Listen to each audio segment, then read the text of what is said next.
சென்னை ராயபுரத்தில் உள்ள தமிழக மஸ்ஜிதுகள் ஐக்கிய ஜமாத் கூட்டமைப்பு அலுவலகத்தில் நடைபெற்ற ஆலோசனைக் கூட்டத்தில் கலந்து கொண்ட அமைச்சர் செஞ்சி மஸ்தான் இஸ்லாமிய பெண்கள் நாடாளுமன்ற தேர்தலில் இந்தியா கூட்டணிக்கு வாக்களிக்க வேண்டும் என்று கேட்டுக் கொண்டார். இதுகுறித்த கூடுதல் விவரங்களோடு இணைகிறார் எமது செய்தியாளர் ராஜேஷ். வணக்கம். விவரங்கள். வணக்கம். சென்னையிலே இன்றைய தினம் ஒரு கூட்டம் ஒன்று நடைபெற்றிருக்கிறது. அதிலே அமைச்சர் செஞ்சி மஸ்தான் பங்கேற்று திமுக கூட்டணிக்கு வாக்களிக்க வேண்டும் என அவர் வேண்டுகோள் வைத்திருக்கின்றார்.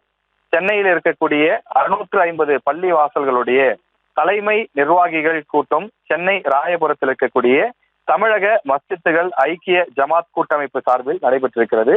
இந்த கூட்டமைப்பு சார்பில் நடைபெற்ற அந்த கூட்டத்தில் பங்கேற்ற அமைச்சர் செஞ்சி மஸ்தான் தொடர்ந்து திமுக அரசு இஸ்லாமியர்களுக்கு பல்வேறு விதமான நலத்திட்ட உதவிகளை, வளர்ச்சி திட்டங்களை செய்து வருகின்றது.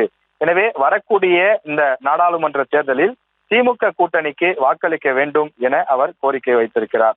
அது மட்டுமில்லாமல் வரக்கூடிய நாடாளுமன்ற தேர்தலில் இஸ்லாமிய பெண்கள் 100% வாக்களிக்க முன்வர வேண்டும்.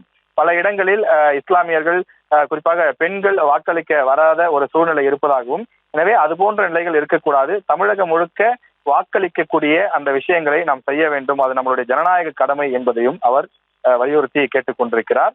அதே போல தொடர்ந்து திமுக அரசு இஸ்லாமியர்களுடைய பாதுகாவலராக தொடர்ந்து சிறுபான்மையினருடைய மேம்பாட்டிற்காக பல விஷயங்களை செய்து வருகின்றது.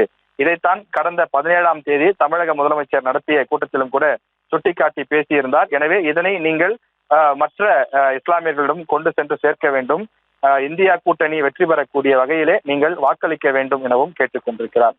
முதற்கட்டமாக சென்னையில் நடைபெற்ற இந்த ஆலோசனை கூட்டம் மற்ற மாவட்டங்கள், அதாவது காஞ்சிபுரம், திருவள்ளூர், விழுப்புரம் உள்ளிட்ட தமிழ்நாட்டில் இருக்கக்கூடிய அனைத்து மாவட்டங்களிலும் இதுபோல ஜமாத்தார்களை சந்தித்து இஸ்லாமியர்கள் இந்தியா கூட்டணிக்கு, திமுக கூட்டணிக்கு வாக்களிக்க வேண்டும் என தொடர்ந்து வலியுறுத்த இருப்பதாகவும், இதே போல அமைச்சர் செஞ்சி மஸ்தான் பல்வேறு இந்த இஸ்லாமிய அமைப்புகளை சந்தித்து அவர் திமுக அரசு செய்து வரக்கூடிய விஷயங்களையும் சொல்லி வாக்கு கேட்க இருப்பதாகவும் தகவல் வெளியாகி இருக்கிறது. செய்திகளை உடனுக்குடனும் துல்லியமாகவும் தெரிந்து கொள்ள சப்ஸ்கிரைப் பண்ணுங்க.